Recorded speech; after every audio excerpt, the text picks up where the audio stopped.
Hello, hello, my YouTubers. Welcome back to Odd One Out. I know it's been a while. It's been since before Christmas since I last made a video. I hope everybody had a good holiday, had a good break, had a good time with family. If this is one of the low points of your year, like I know it is for many, I hope that everything went as best as it could and that you're doing well in the new year. We have a lot to talk about. And I thought for today's episode, I at first thought about just winging it and just going off the top of the head because there's so much to talk about, obviously. Today is, by the way, January 27th, for context, if you're watching this in the future. And it's just, I thought maybe I'd just go just straight off, just wing it because there's been so much to talk about. But I thought maybe, even though I've been taking a break from YouTube, putting out videos, I definitely have been speaking with my friends who, by the way, I will be having on the show soon, very soon, at some point. I've got I've got four conservative friends, and they're not. It's funny. So they're not all the same type of conservative, which is great. It's I get four different perspectives, really. So one's libertarian, maybe. One is MAGA.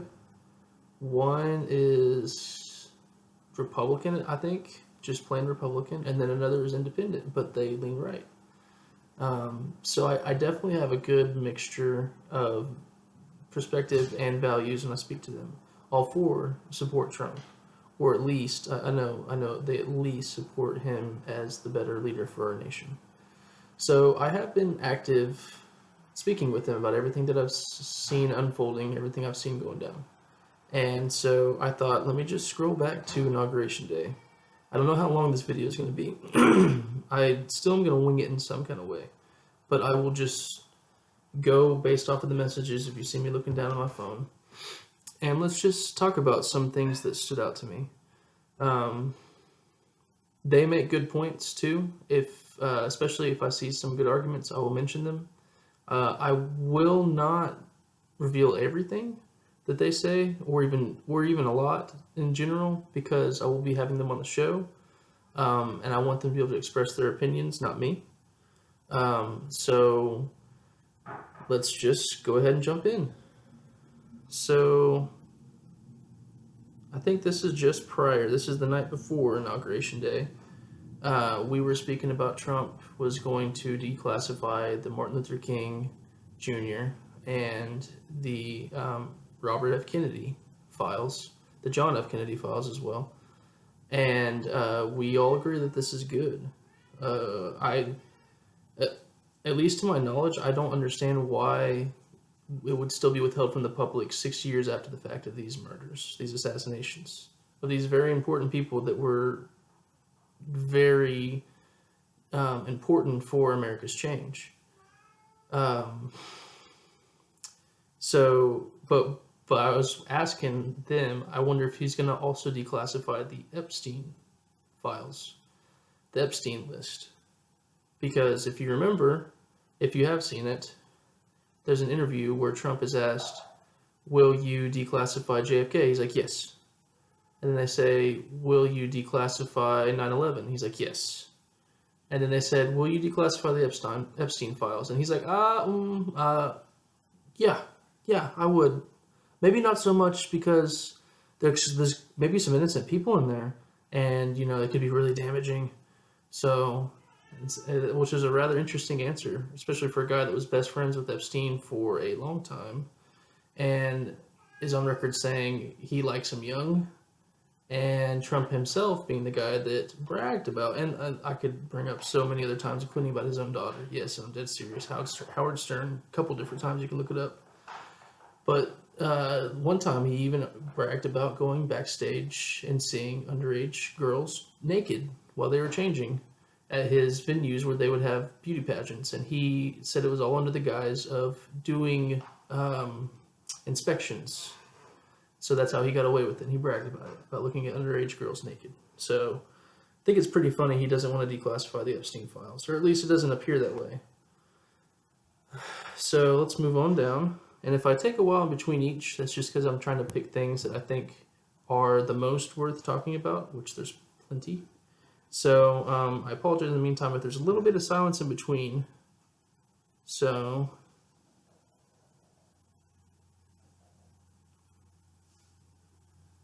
one thing we talked about was the preemptive pardons by Biden. I think that it's tricky. It's a very slippery slope. So I spoke, and we spoke later as well about Fauci's pardon. And I admittedly, I have pretty limited information on everything about Anthony Fauci. I understand that he had ownership in Moderna stock, I believe also Pfizer stock, before the vaccine makers were given grants by the government during COVID, and he continued to hold ownership during the whole time. And while he kind of helped call the shots about the whole COVID response and vaccine effort, trial effort, health information.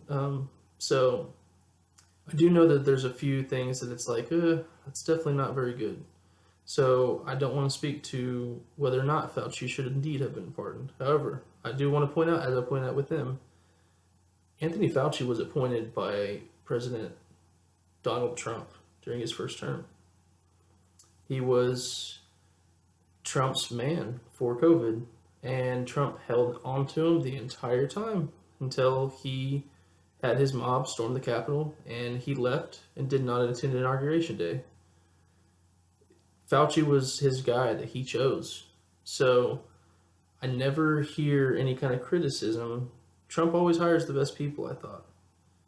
I don't understand how, if Fauci is really so corrupt, what does it say about the man that installed him and did not remove him?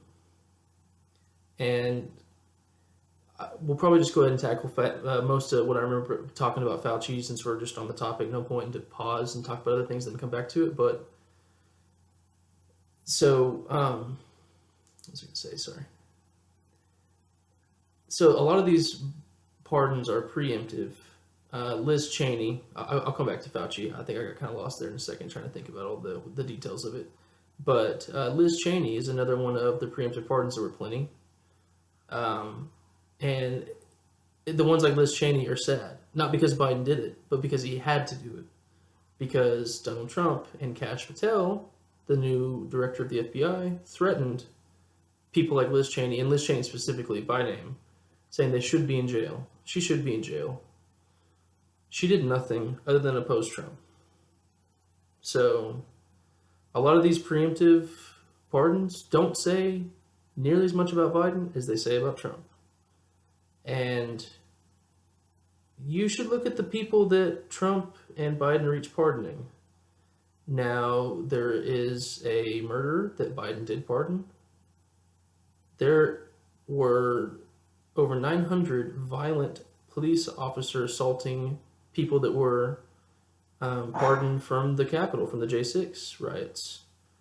One of them included Enrique Tarrio, who coordinated. He wasn't even there on January 6th because he wasn't able to be, because he was in jail already.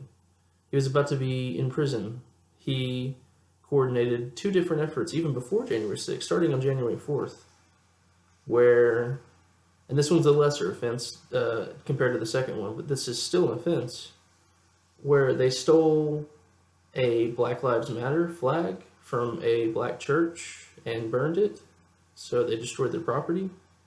However, the second charge, especially damning, a different black church, they stabbed 4 people, and he coordinated all of that, and he coordinated January 6th with the Proud Boys and how they were going to be at the Capitol that day and what their plan to carry out was and execute. He was the mastermind of that. He was sentenced to 20 years.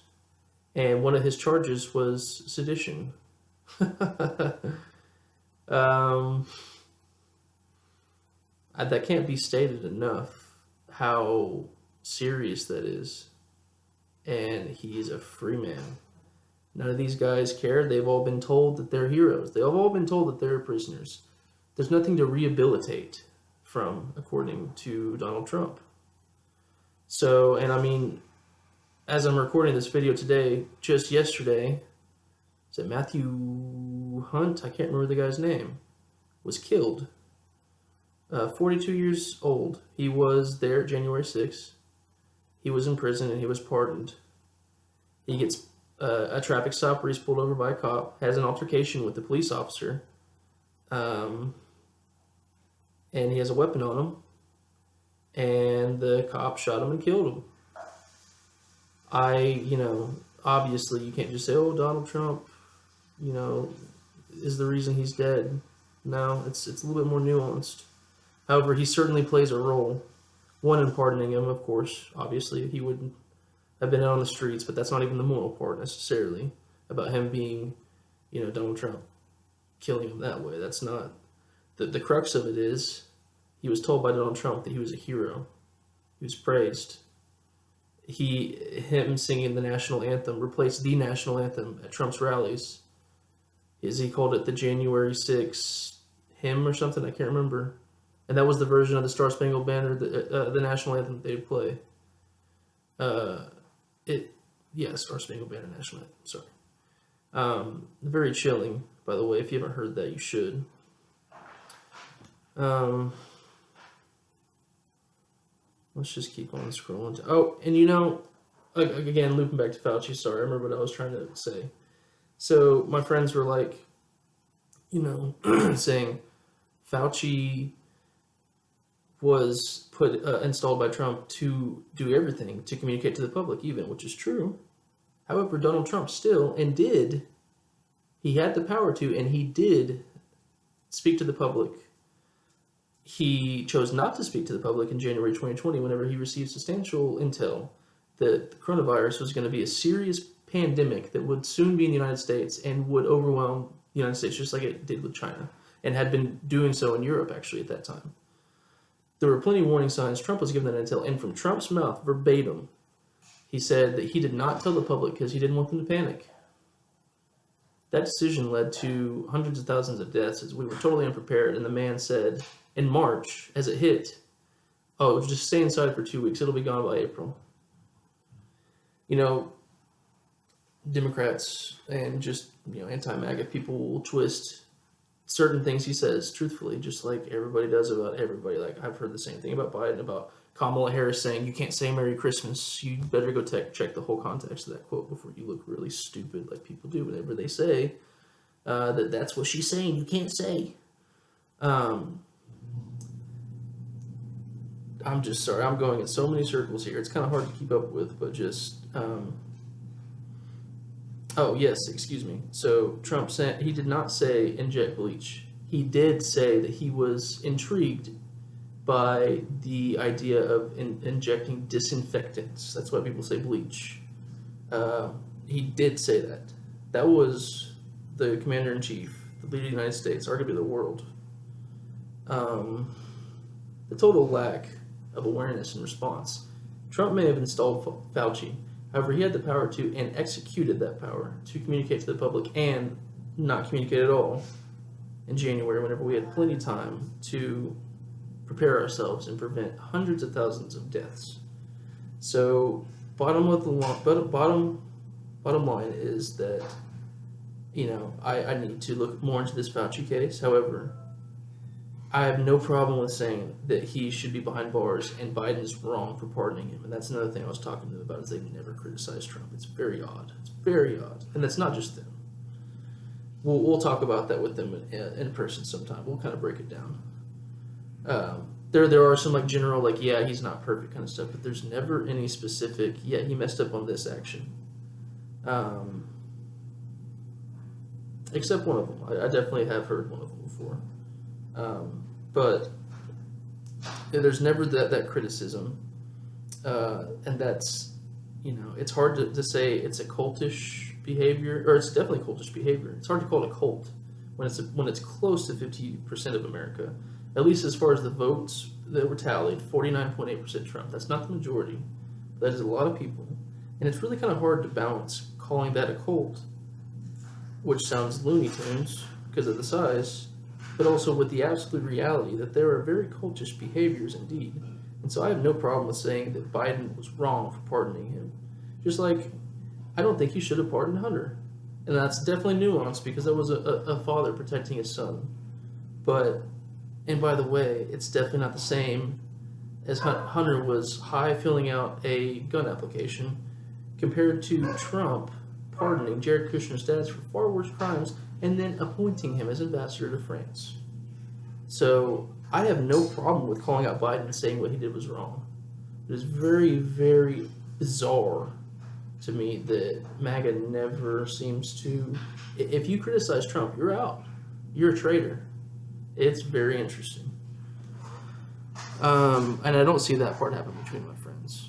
I do see the lack of criticism. I don't see, anytime I've seen any kind of questioning or criticism, people like that. That's why I love talking with my friends. And my friends, if you're watching this, which I highly doubt, because it's not the content you like, my friends watching this, truthfully, we have very good, like I'm always the one who's like sending the most. I'll be doing the most. I got TDS, but we all speak respectfully. We love one another.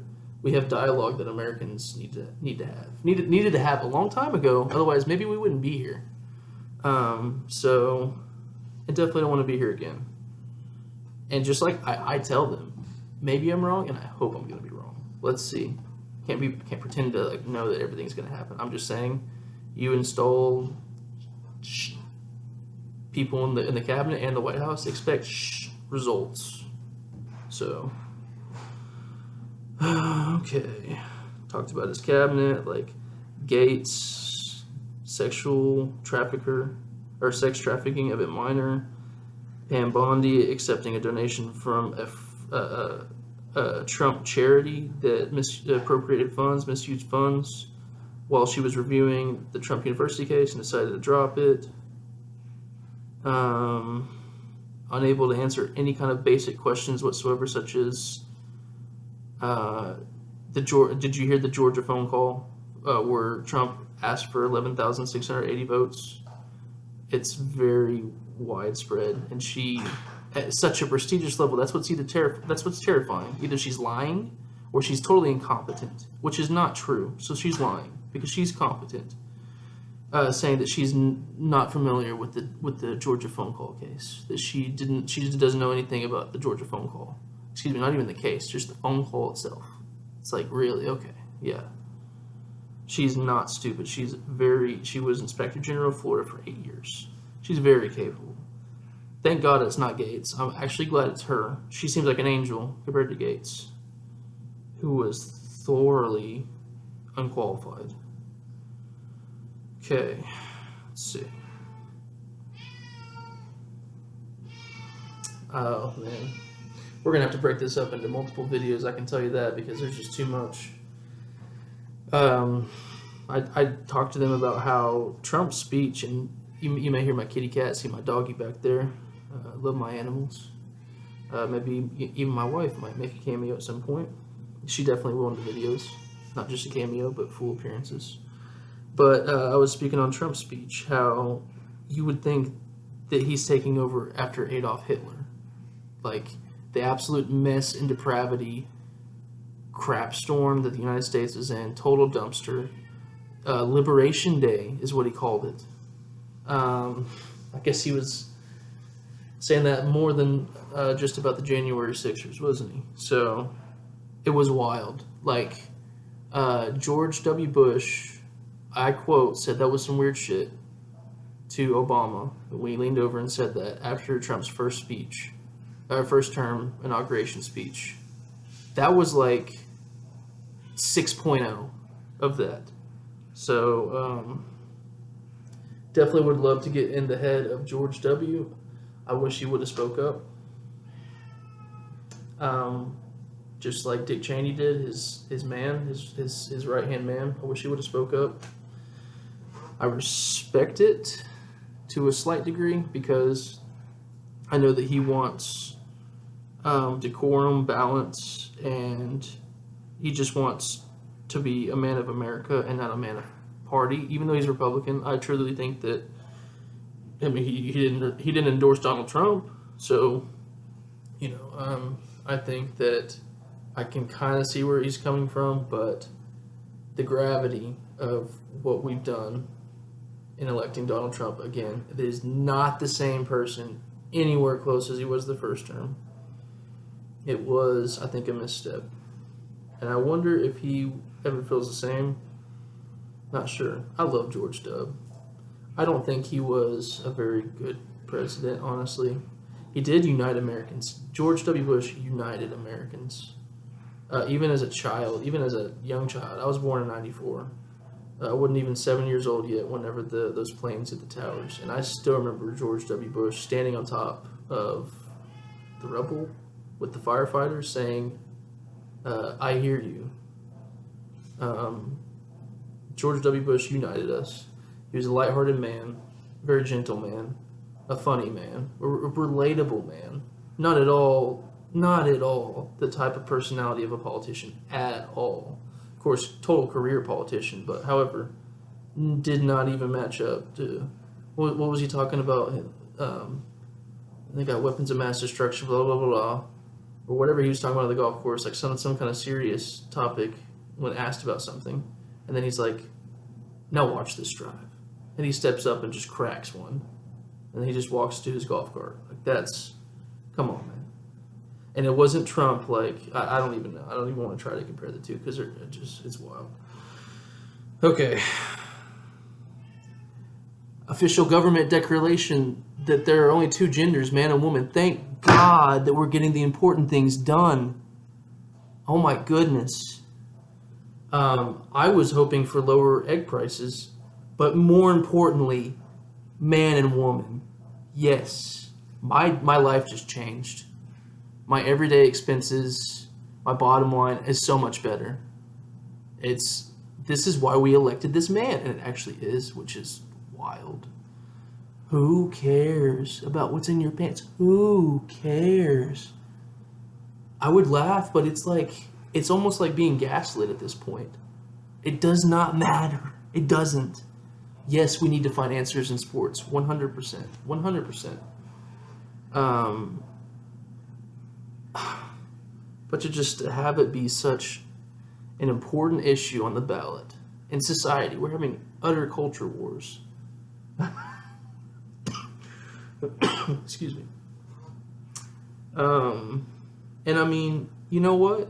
Even if you agree, it is only man and woman. How about how hateful it is, dead serious, to completely eliminate somebody's identity whatsoever on a national scale? Like, how hateful is that? It's a little interesting. There could have been other ways to do it if you really wanted to do that. If that was really, like, there could have been ways like you strip it from curriculum, if it's there at all. I have no clue. I feel like it's so overblown. I know definitely gayness. Like, there are definitely gay topics. It's so overblown. I guess blame this on me being born in 94 and going to school in a completely different environment. You know, maybe maybe things have changed dramatically since I was in school. And to an extent, I'm not at all shocked that they would. But to have it be twisted so far as to drive our decisions at the ballot box and to believe, and Trump says this, we never hold him accountable for saying these things. So if you don't believe that this is true, then you need to hold him accountable, but you don't. If you're a Trump, MAGAT, that teachers are giving children sex change operations at school and sending them back as a different gender.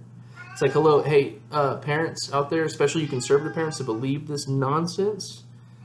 If you pick up your child, if you pick up little Timmy and little boy Timmy is a girl, you picked up the wrong kid. Take the kid back to school. Little Timmy's at school wondering where you are. Just nonsense. I'm so glad we're doing the important things. The Gulf of America. There's man and woman. America is saved. This is, my friends are like, oh, we're not being laughed at anymore. Yes, we are. Absolutely, yes, we are. What is this? What kind of a country spends so much time and resources on... Whatever, man. Let's keep on going. My cat is not happy with me. He wants to be in here. um,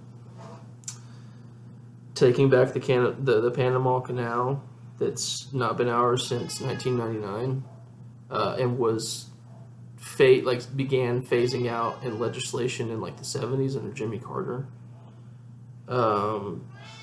Totally false, blatant disinformation, not misinformation, disinformation by Trump saying that China's operating the Panama Canal, which is not true. They are not the main ones operating. I think I read that they have like two stations over there. However, they're not running the Panama Canal. Having two stations alongside it, next to it, is not the same as being stationed on the Panama Canal and running it. Panama runs the Panamanian Canal. And Panama is an ally. We don't care about our allies. Trump doesn't care. I mean, I care about our allies. MAGA does not. It's very interesting. Let's see, what else?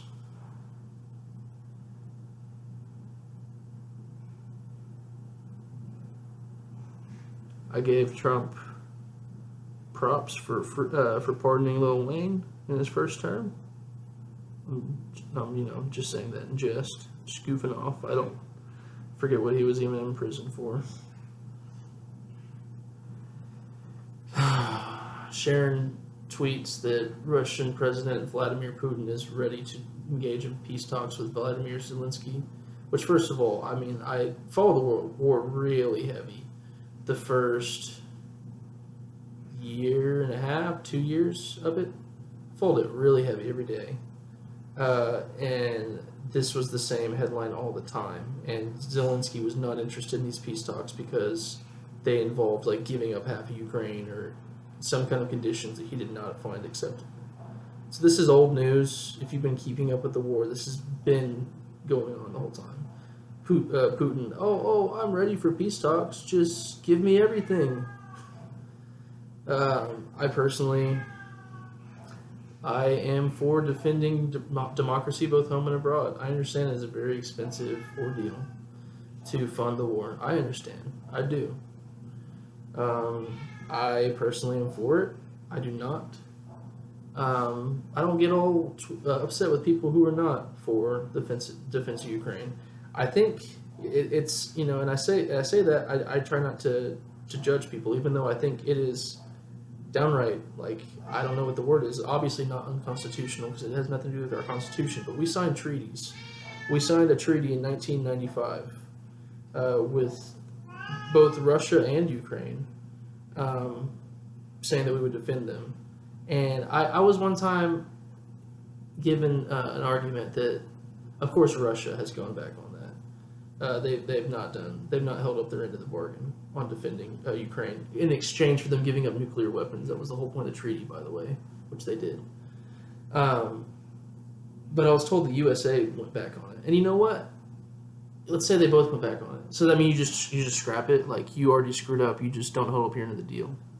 Or do you actually try to be a nation of your word and your character and say, we screwed up, but we promised that we would defend you. You gave up nuclear weapons and a promise for defense.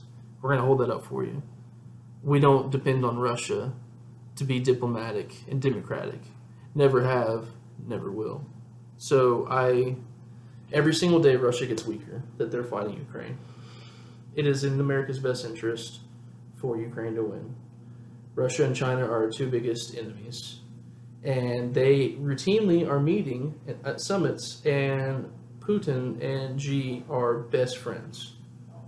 North Korea's in the mix, which they're like not a threat and a threat all at the same time just because they're loony with nukes. This is not a time to just do partisan politics and say, because President Biden supported Ukraine, I'm going to be against it. Or because I think if Trump had been president and the war would have never happened, I'm going to be against it. Trump said he would end the war within 24 hours of being inaugurated on a phone call. Gave him the benefit of the doubt and waited until he was 24 hours within in his presidency. Nothing. I don't know if the phone lines are busy. I'm not really sure. Is Putin not picking up the phone anymore? Because he picked up the phone 7 times whenever Trump was not president, which is illegal. Nothing will ever happen. Trump will never have to answer any of his crimes, anyways. So, but we're not criticizing Trump. Remember, we don't criticize Trump for not ending the Russian-Ukraine war like he promised. We don't criticize Trump whenever he says that he'll build the wall, Mexico will pay for it, which neither happened. We don't criticize Trump for anything if you're on MAGA. You criticize Trump and you're gone. You're off the island. I think I should probably stop there because we have unbelievable amounts of content. This is exciting. I've been off for a while. I've let it build up a little bit, the amount of content that is. So, I don't even know. Are we 30 minutes in? I'm not sure. We'll call it right here. I'm going to go hang out with my cat. Sounds like he's missing me. I'm missing him. I really appreciate you tuning in. And to all my not my Democrats, not my liberals, to my progressives, that's specifically who I'm looking at, my progressives, and my pro-democracy lovers. My democracy lovers, my pro-democracy people, whoever. Hang in there. Don't blow up your friends maybe like I do. I've got some friends that have really thick skin and a deep love and are amazing men. Amazing men, honestly, despite any differences we have in our political values and even our values. Some of them, the deepest, most fundamental ones are shared. They are good men, and we have good dialogue, and they make plenty of points, and that's why I want them to be on the show, and they will be. So I appreciate you again for tuning in. Hang in there. Keep talking. Keep talking to your friends. Keep talking to the public. Post on social media. Do not be quiet. Do not be invisible. Make yourself known. Stand up for what's right. Your side doesn't have to be perfect. You need to just speak out on what is inherently threatening our way of life, our democracy. This thing that has been the greatest country on the planet for 250 years almost, 249. It's, don't give up. Keep going. I'm right there with you. It's frustrating. We are the odd one out. But never give up on the country that you love. Let's take that flag back. Let's take our patriots. Let's be the party of patriotism, real patriotism. Let's take the flag. We love our country. We're gonna do right. Don't give up. Keep on moving. Keep on trucking. I hope to make more videos on a more consistent basis. And thank you again for tuning in. Hope you all have a wonderful night, a wonderful day whenever you're watching, whatever. Thank you.